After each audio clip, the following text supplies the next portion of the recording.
James Sunderland. Mr Deputy Speaker, it's an enormous pleasure to follow the member for Ipswich for his typically powerful and forthright speech. I also want to commend the member for Worcester for bringing the debate this afternoon, and of course the member for Wellingborough for her maiden speech, for which a massive well done. It's not an easy thing to do, I know. Mr Deputy Speaker, I've been a pretty robust champion for SEN for some time, and I've spoken at length in the House.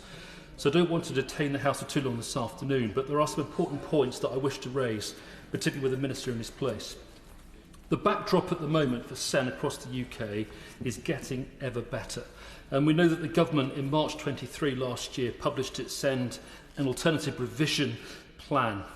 Why is that important? It's important because it commits a huge increase in funding for education across the UK and for SEND in particular, with investment increasing by more than 60% compared with 2019-2020 to over £10.5 billion a year by 2024-25. That's a huge increase of money, and we know beyond a doubt that this is the highest funding ever for education in the UK.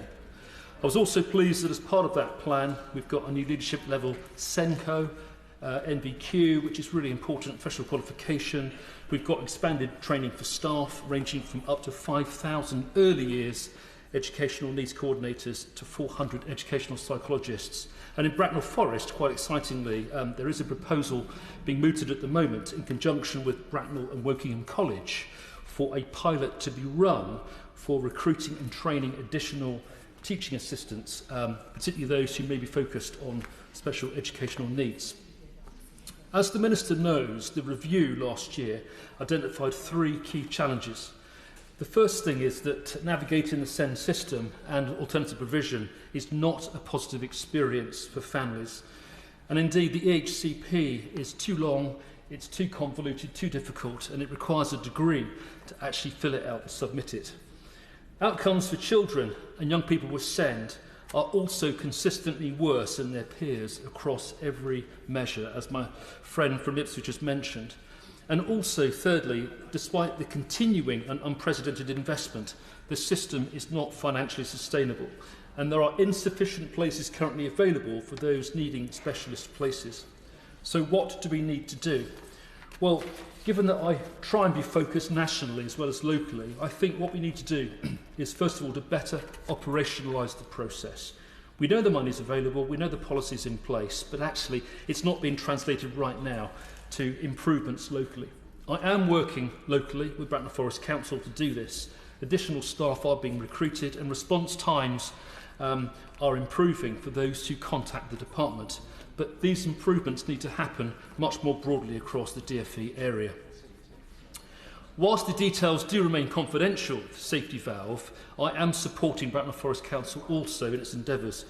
And here in Westminster, I'm meeting with ministers to make sure that the best possible deal can be met for the councillors and the officials at Bracknell Forest Council. And I'm grateful to the government for its ongoing cooperation and investment, which is pivotal.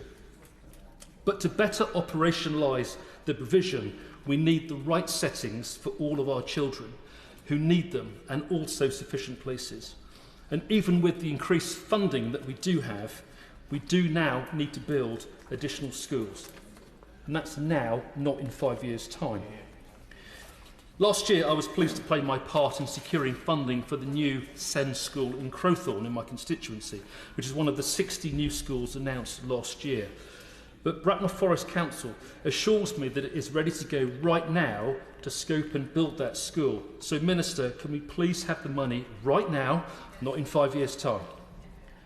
And why stop there? Well, we need to be ambitious nationally and locally. We can also invest locally in a third school.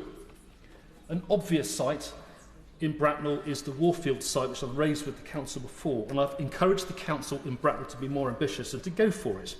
So let's not go for a second SEND school, let's go for a third as well. And we need to do the same across the UK. Identify settings where these schools can be built and to make the money available now. And why? Because these settings are non-discretionary. Before I finish, I just want to raise 2 last points if I can. Firstly, I do have a particular issue with Labour's policy on VAT for private schools.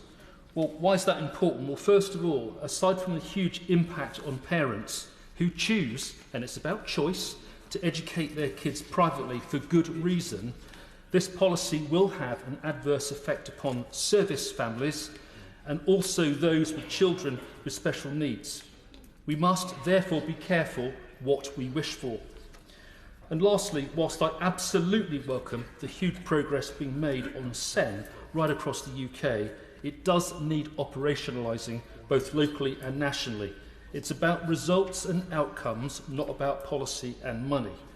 So with the Minister in his place, I would urge him please to wave his magic wand on this one.